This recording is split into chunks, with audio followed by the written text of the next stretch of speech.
Welcome to day 3 of our study of the books of 1st and 2nd Kings. The tragic thing that happened is that the kingdom of Israel got divided into the northern kingdom and the southern kingdom, between the kingdom of Israel and the kingdom of Judah. They have fallen again from God. God never stopped caring for them. God sent prophets for them. And the prominent prophet here in the book of 1st Kings is Elijah. And then Elijah is a mighty prophet. There's one famous thing that happened during the time of the prophet Elijah. So he challenged the king Ahab. He said, bring out the prophets, all the prophets, for your idol, for your god, Baal. So all the prophets of Baal against the prophet of God, who is Elijah. So it's sort of a duel, it's sort of a confrontation, except there are many prophets of Baal, but there's only one prophet of the Lord during that time, Elijah. 1 Kings chapter 18, verse 20. So Ahab sent to all the people of Israel and gathered the prophets together at Mount Carmel. And Elijah came near to all the people and said, how long will you go limping between two different opinions? If the Lord is God, follow him. But if Baal, then follow him.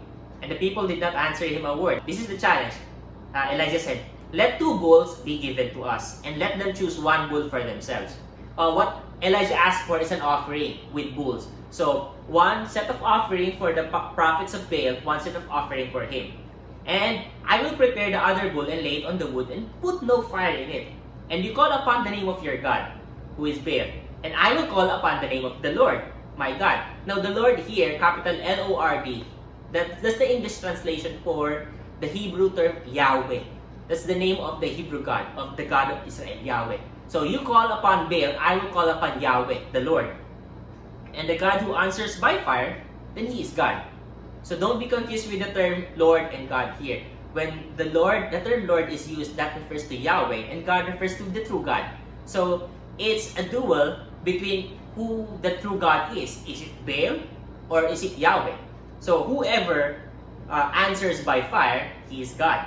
And all the people answered it, okay, very well. It is well spoken.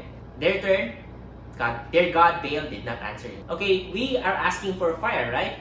So Elijah says, okay, let's make it more difficult for me to come up with fire. Put water in my offering.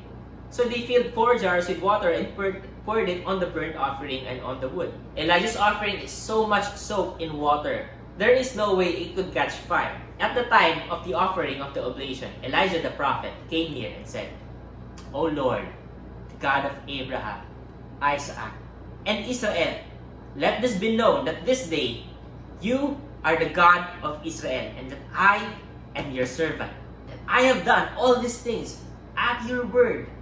Answer me, O Lord, answer me, that this people may know that you, O Lord, Yahweh, are God, and that you have turned their hearts back. Then the fire of the Lord fell and consumed the burnt offering, and the wood, and the stones, and the dust, and licked up the water that was in the trench. And when all the people saw it, they fell on their faces and said, the Lord Yahweh, He is God. The Lord, He is God. Now, the book of 1 Kings will continue. Now, given this situation, you will think that the people of God, the people of Israel, will immediately turn their hearts to God. They will repent. Because you have this clear manifestation that Yahweh is God, not Baal. Did you know what happened? If you continue reading the book of 1 Kings, these people still did not turn to God. Elijah remained to be the sole prophet of the Lord. Why? The principle for today is this. The Lord is God. The Lord Yahweh is God. And there is no reason not to follow Him. Some people, they think they're so smart. They think that they know everything.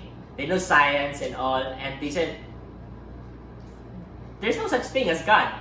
No faith, nothing. Faith is against reason. It's not logical. Why would you believe in a God? I mean, don't believe in such mysticism, God, and all. They're all fairy tales. Not true. It's not logical. There's no reason. It's not rational. Here's the thing. As Elijah challenged the people of Israel, if there is no reason to follow God, and if there is more reason to follow that idol, Baal, go ahead. Follow him. Now, Christianity is not a religion that asks for blind faith.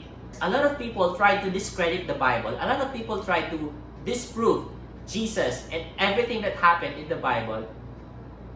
Most of the time, those people who went on a journey trying to discredit the Bible, trying to discredit Christianity, they ended up worshiping God. They ended up following Jesus because there is no way that they couldn't do that.